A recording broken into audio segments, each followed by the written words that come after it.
Okay, hi everyone. We're going to get started right now. 30 minutes, one question, one follow-up. Both Dr. Yaffe and Dr. Williams are here today, and I'll turn it over to them now. Good afternoon. And so, besides our data points, there's been lots of announcements today. The Premier, Minister Elliott, as other ministers, speaking on the concepts of what would be coming around stage 1 of phase 2. And we'll have some comments to make about that, as that has been, they made everybody aware of that. The issue in the past is that sometimes these came too quickly, and some different sectors, retailers, others said we need a bit more advanced notice before it does occur.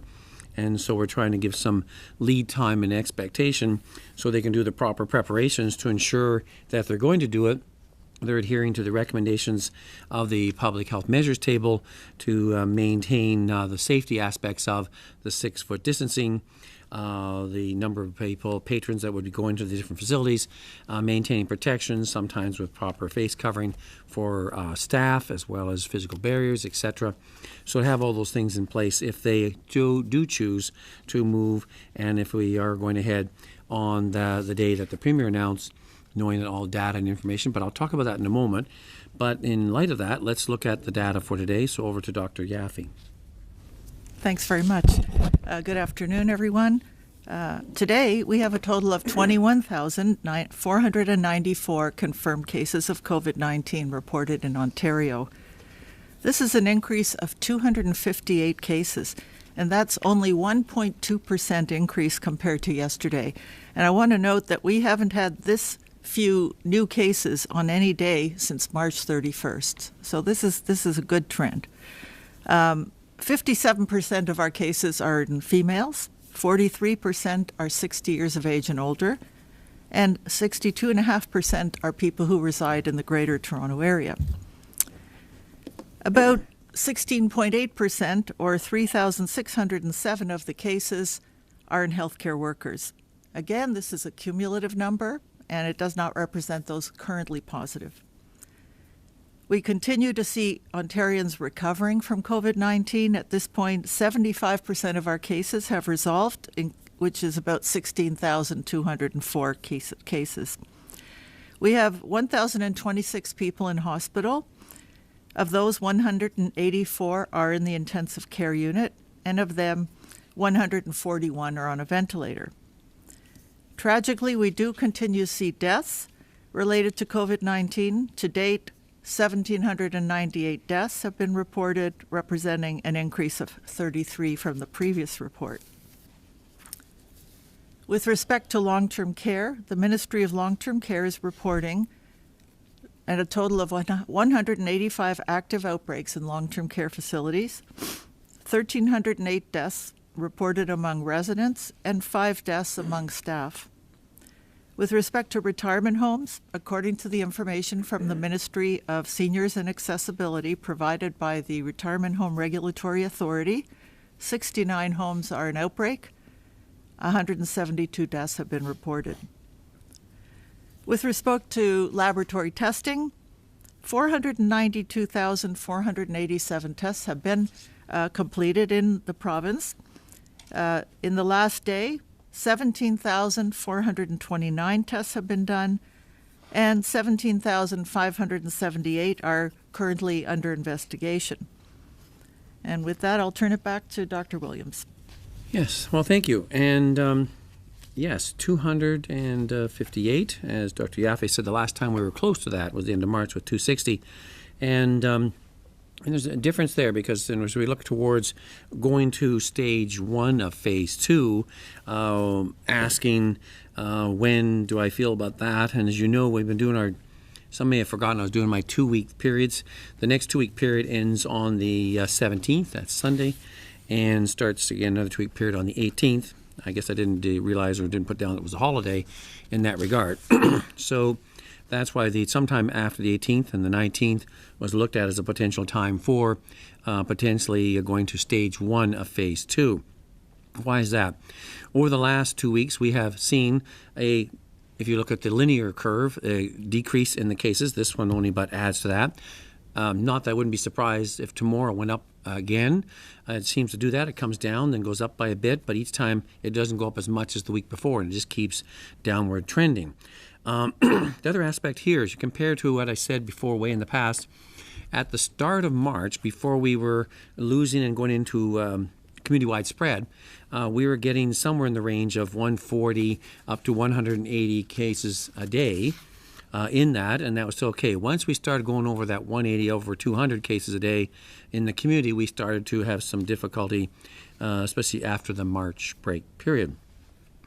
If you look at but back then, looking at those numbers in the early parts of March, those were all community.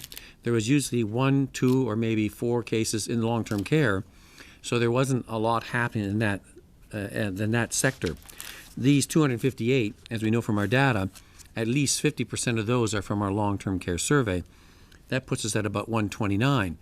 So that's reassuring to me to say this is within the ability to do case contact management and going towards containment, knowing that we have more things in place as we didn't have in the beginning of March with our 6-foot distancing, our physical distancing, our public health measures, the number of retailers and things, the things that are happening, even though the Premier and others have announced a long list that would be occurring with stage 1. These are all asked to say you still have to have the 6-foot distancing. If you're going to offer this service and provision, you're going to have to limit the number of people in your facility. Sometimes you're going to ask some of the patrons coming in, if you can't guarantee all the time the 6-foot distancing, to wear facial covering, mask if you may.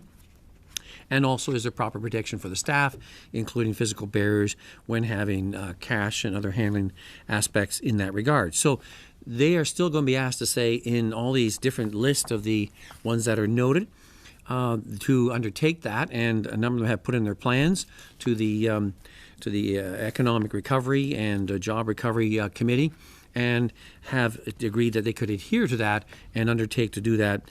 Doing some caveats and situations. We're going to open, and we have this, and you need to do this and this in order to do that.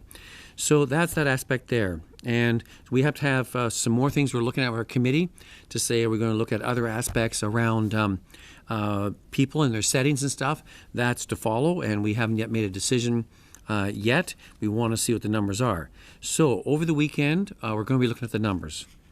And to add to this, we'll be finishing the survey of the long-term care facilities. It's gone really well, thanks to all the whole group on the testing side, including the partnership with Ontario Health, with the hospitals, assessment centers, paramedics, a wide number of people involved, and especially the public health units who stepped up and are able to deliver on time, with now over 90% of the residents sampled and well over 80% of the staff, and we still have tomorrow to go yet. So those test results will keep coming in and being taken through the laboratory service over the weekend, and probably all the results and their entry into the data system won't be completed until well through next week, and then we'll see if there's some direction from the IMS group as they review all that data and information. There is some ongoing work with retirement homes, and they continue to monitor those at this stage. In light of that, and because we have the testing capacity, we have made recommendations to open up the assessment centers more, so to ask those seen people coming in either through the self-assessment tool or through telehealth or going to the assessment center, that if you have symptoms that are compatible with COVID-19, that you would be able to get tested. In the past, there had been reasons to say that if you had mild symptoms where there was really no change in your clinical outcome, you'd still be asked to isolate and stay at home, separate from the rest of your family members until the 14-day period. So as far as the physician who is probably overseeing and assessing that either through the self-assessment tool or through the telehealth, they would say it doesn't affect the clinical outcome, and you're asked to do that.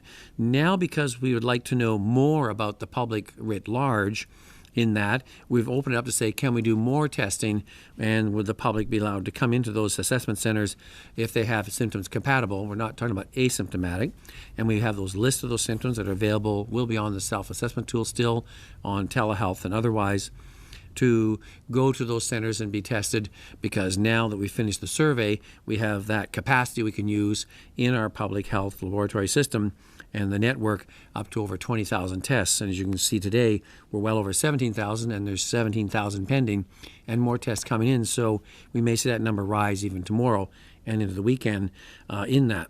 So increased testing, increased monitoring. Why?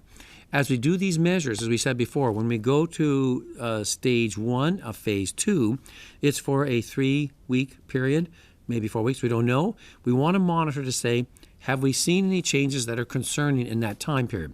Has there been an uptick or rise in cases identified? Or are they just localized outbreaks? Many things to do and assess at that time. So we're going to look at all those different metrics very carefully during that period of time to say, much like I said before, when we were doing the public health measures, we're going to see how well we did. We flattened the curve. We planked the curve down to some extent, and so Ontarians did the job. They're still doing it.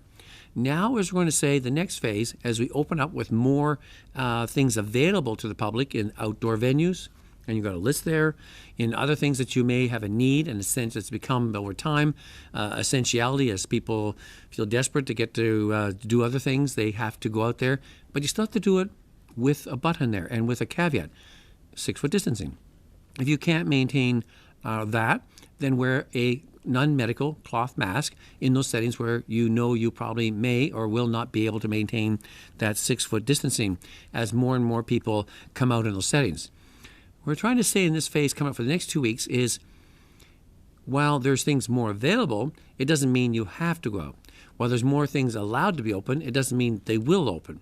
It depends on the retailer, the group, and that, if they want to do it, if they feel it's worthwhile doing it in that setting.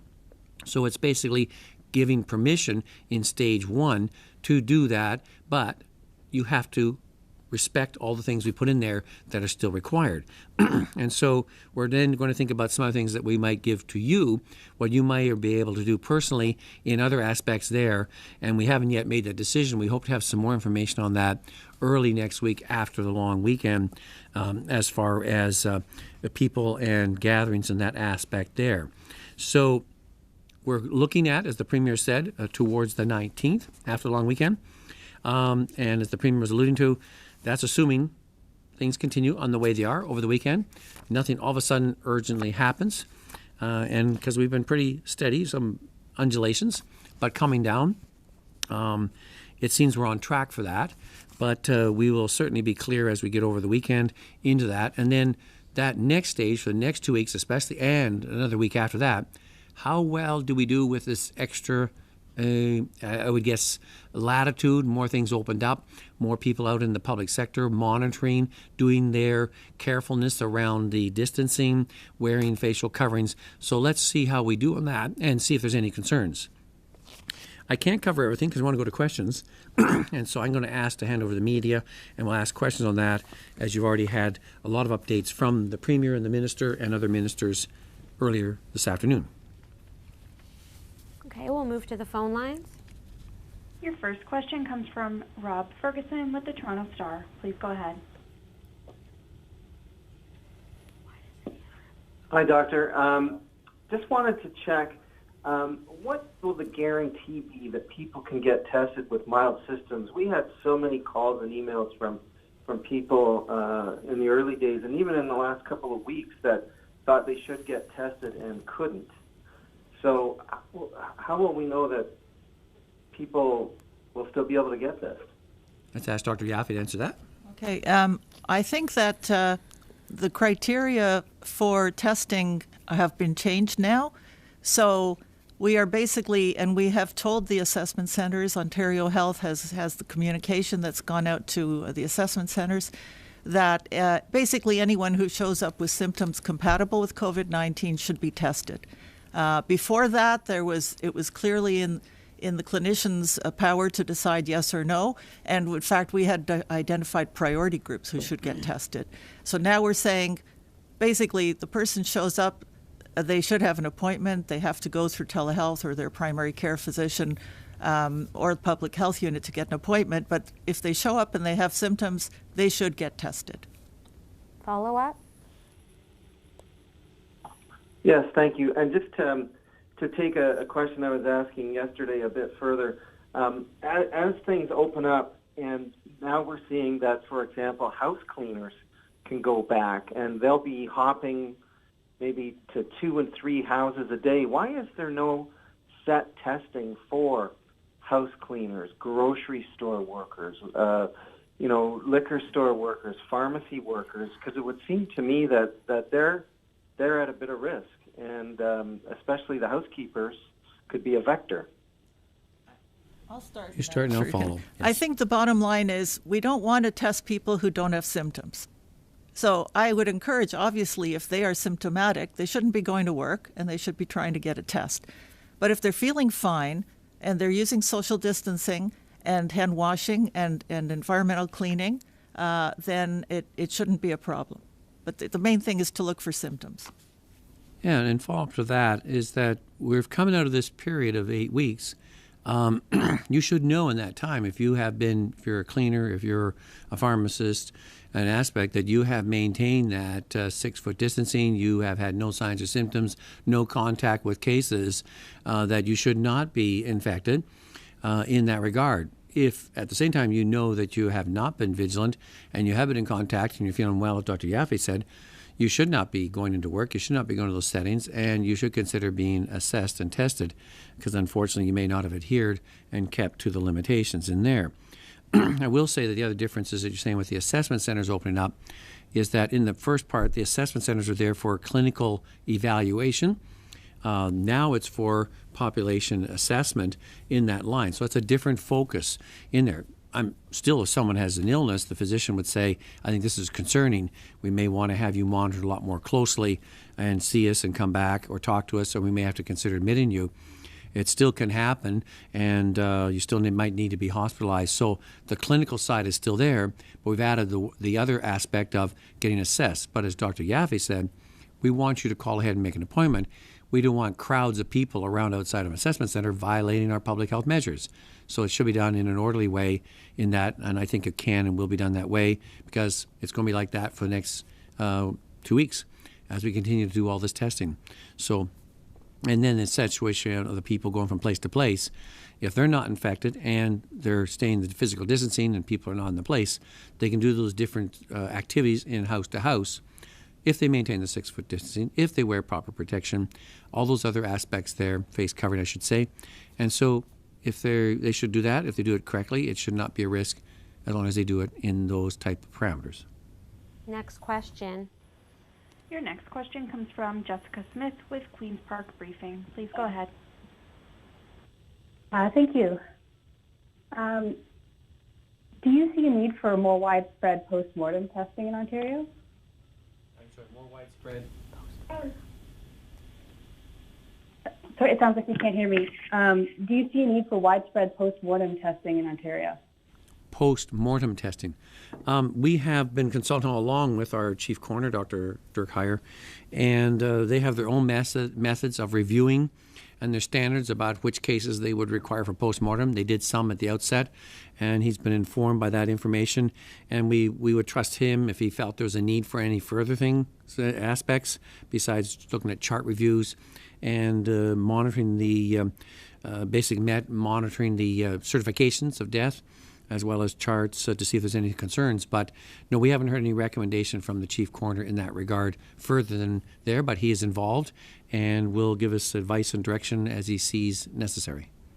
Follow up? Thanks. Ontario doesn't collect or collate death data in real time enough to know yet about excess mortality, but if it did, would that data be helpful to you? Well, the excess mortality data that you saw was based on vital statistics, so all our cases are reported in there. It's a matter of the data being put in the right way to get into Stats Canada. So it's not a fact that we don't have the data. It's the fact that it didn't enter into the analytics at this stage. So that kind of data, if wanted, the chief coroner has full access to that if required and necessary to look at those things. So it was more of a data, vital statistics data flow issue on that report from Stats Canada. So it's there, and if it was informative, the chief coroner would look at it and make decisions accordingly. Next question. Your next question comes from Randy Rath with CHCH-TV. Please go ahead. Yeah, hi, doctors. We're getting reports about test results taking 7, 8, 9 days to be put on the portal so that the patients can view them. Why is that still taking so long in some instances? So you're speaking about the turnaround time for the results, and that has been, identified as an issue in some cases. So we are now working with the public health lab and with some of the health units to do process map to see where are the barriers, where are the issues, and to make sure that it gets better than that. We are hoping that the turnaround time should be 24 hours, and in many cases it is. There are the few, like you're saying, where it takes too long, and we're working on improving that. Follow up? Okay, thanks. And my another question I have is, today we were told that fitting rooms are going to be open in retail stores, and since we all know that COVID can be spread by contact of surfaces, how is that possibly going to be safe with people trying on clothes and then putting them back on the rack? So we've asked, and the retailers will be asked what they're going to do to handle that in the aspects. You raise a good point, and how they're going to do with requiring people with handling of materials. They're doing lots of cleaning, I know, within their facilities, and so they're going to put various, I would say, restrictions and limitations in that. So I haven't seen those details to that, and it's going to be basically to be revealed how they're going to handle that. And if that's one thing is they're doing it. And the next thing, if there's awareness, maybe public will have some concerns because they're going to be as interested in that as the retailer is. So we'll have to wait to see how that's going to be handled to ensure all the safety precautions are in place. Next question. Your next question comes from Derek Donana Rain with CBC News. Please go ahead.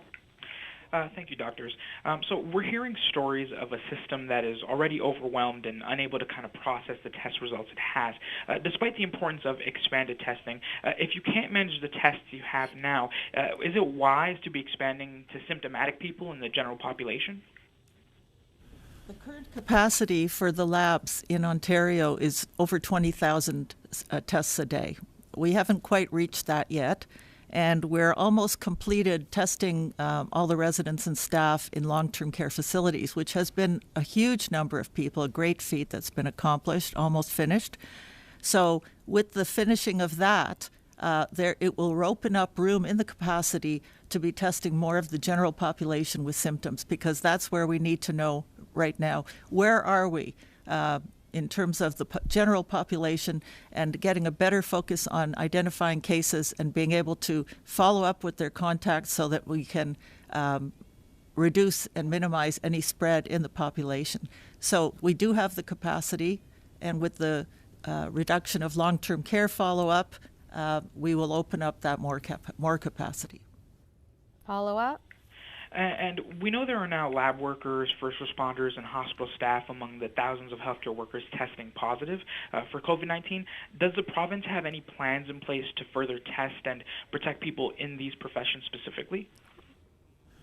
So we've, we continue to monitor the situation. We're asking to have some further analysis undertaken in that regard because we want to make sure that if there is any spread among there, especially so-called nosocomial, is that being identified. So some of our different sectors and our partners in Ontario Health are looking at that to ascertain those questions and those points there to do that. And if there's any further recommendations needed, including proper personal protective equipment and usage and training, et cetera. So all this is part of this overall evaluation that we need to keep assessing and to see if there's anything we can do to flatten that curve as well and keep it down.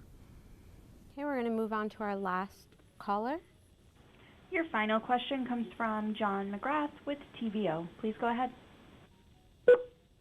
Hi, doctors. I'm wondering if you can say, is there, we expect an increase in reported cases as the province reopens, and I'm wondering if you can give us any kind of numerical threshold for what would be sufficiently alarming that it would be necessary to impose new public health measures to close things back down again. Would that be 300 new cases, 400 new cases, 500 new cases a day?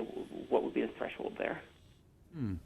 So that's of what we're watching with our public health measures table.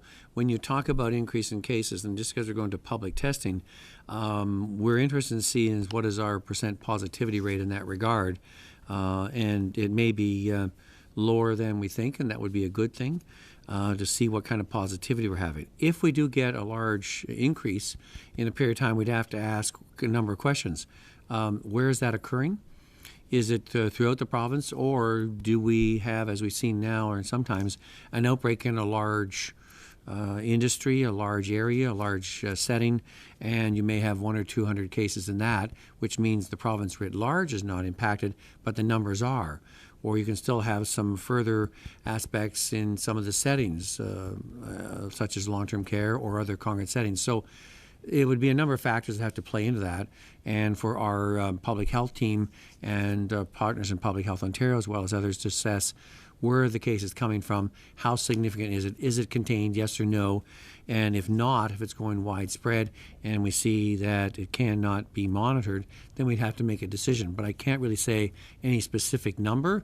Any increases of certain amounts will be always of concern for us if we can't explain how it's been and why it can't be contained. Okay, follow up, and this is the last question. One of the hardest hit long-term care homes announced today that the outbreak is over in that home. Obviously, you expect the testing of long-term care residents and staff to wrap up this week. This has been one of the most important parts of this story so far. Has the long-term care situation stabilized, or is it even now, I don't know if under remission is the right word, but is the threat to long-term care residents finally receding?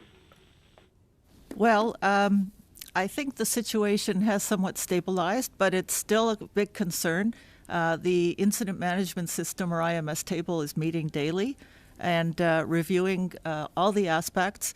And public health has been working very hard with the hospitals and the paramedics and so on to get the testing done, but also obviously with the long-term care facilities to get the outbreaks under control.